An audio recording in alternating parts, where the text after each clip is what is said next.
നിങ്ങളുടെ അവസ്ഥ എന്താണ് ഞാൻ പറഞ്ഞു തരാം പ്രിയപ്പെട്ടത്. നിങ്ങളൊക്കെ മനോഹരമായിരിക്കുന്ന വീടുകൾ താമസിക്കുന്നവരാണ്. ഈ മലമുകളിൽ നോക്കുമ്പോൾ നിരവധിയായിരിക്കുന്ന മനോഹരമായിരിക്കുന്ന അല്ലെങ്കിൽ രമ്യ കർമ്മങ്ങൾ ഞങ്ങളുടെ മുമ്പിൽ ഇതാ നിരനിരയായിട്ട് കഴിയുന്നുണ്ട്. അത് ഗ്രാനൈറ്റ് വിരിച്ചതാവാം, ടൈൽസ് ഇട്ടതാകാം, മനോഹരമായിരിക്കുന്ന പെയിന്റ് അടിച്ചത് അത് ഭംഗിയുള്ളതാക്കി തീർത്തിരിക്കാം. എന്നാൽ പ്രിയപ്പെട്ടവരെ, അതിന്റെ ഉള്ളത്തിലെല്ലാം തേങ്ങുന്ന ചില ഹൃദയങ്ങളെ ഞങ്ങൾ കാണുന്നു.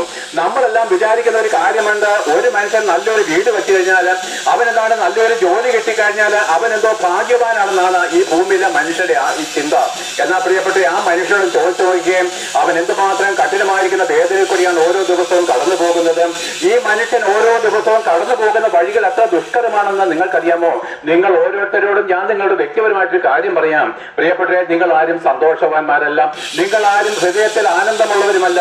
ഉന്നത ഭാവങ്ങളും ദഹന ഹൃദയങ്ങളും നിങ്ങൾക്കുണ്ട്. സുവിശേഷന്മാരെ വെല്ലുവിളിക്കുന്ന സ്വഭാവങ്ങളും നിങ്ങൾക്കുണ്ട്. പുരുഷന്മാരെ വെല്ലുവിളിക്കുന്ന അനുഭവത്തിൽ കൂടി ഉണ്ടെങ്കിലും നിങ്ങളുടെ ഏകാന്തതയിൽ നിങ്ങൾ എല്ലാവരും കഠിനമായിരിക്കുന്ന വേദനയിൽ കൂടിയാണ് കടന്നു പോകുന്നത്. വീണ്ടും ഞാൻ പറയുന്നു, നിങ്ങൾ എല്ലാവരും നിങ്ങളുടെ ഏകാന്തതയിൽ കഠിനമായിരിക്കുന്ന വേദനയിൽ കൂടിയാണ് കടന്നു പോകുന്നത്.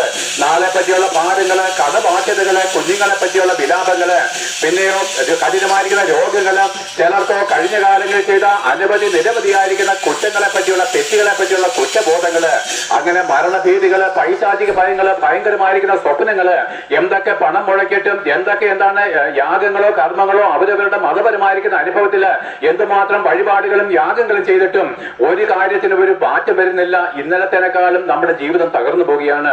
കഴിഞ്ഞ വർഷം ഉണ്ടായിരുന്നതിനേക്കാളും വേദനാജനകമായിരിക്കുന്ന അനുഭവത്തിൽ കൂടിയാണ് നമ്മൾ ഈ വർഷം കടന്നു പോകുന്നത്. കഴിഞ്ഞ വർഷം ജനുവരിയിൽ ഉണ്ടായിരുന്ന പ്രത്യാശ നിങ്ങൾക്ക് ഈ ജനുവരിയിൽ ഇല്ല. ഓരോ ദിവസവും നിങ്ങൾ ആശാഭംഗങ്ങളെ പേറിക്കൊണ്ട് നോക്കുവിൻ. പ്രഭാതത്തിൽ പക്ഷികൾ കളകളാരവും മുഴക്കിക്കൊണ്ട് അന്നത്തെ അന്നത്തിന് വേണ്ടി സന്തോഷത്തോടെ അതിന്റെ കൂടുകളിൽ നിന്ന് പറന്ന് ഉല്ലാസത്തോടെ കടന്നു പോകുന്നു.